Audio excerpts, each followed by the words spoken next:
نبی پاک صلی اللہ علیہ وسلم نے نا 4 رکعتوں والی نماز پڑھائی تو 2 رکعتوں پہ سلام پھیر دیا۔ صحابہ خاموش ہیں سارے، چپ، ہم نہیں بولتے۔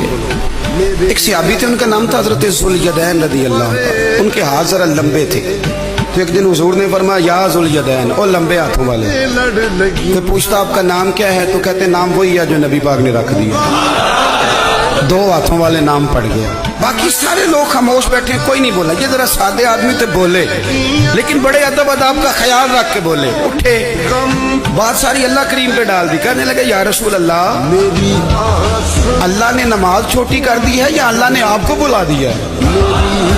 اللہ نے نماز چھوٹی کر دی ہے یا آپ کو بلا دیا ہے؟ حضور فرمانے لگے کیا ہو گیا ہے؟ حضور مجھے لگتا ہے آپ نے 2 رکعتیں پڑھائی ہیں۔ نبی پاک نے فرمایا کیوں بھی ابو بکر کتنی پڑھائی ہیں؟ عرض کی حضور مجھے کوئی نہیں پتا، مجھے نہیں پتا، میں تو پڑھنے آیا ہوں، کو رکھتے کتنی توڑی ہے، جتنی پڑھاؤ گے چپ کر کے پڑھ لیں گے۔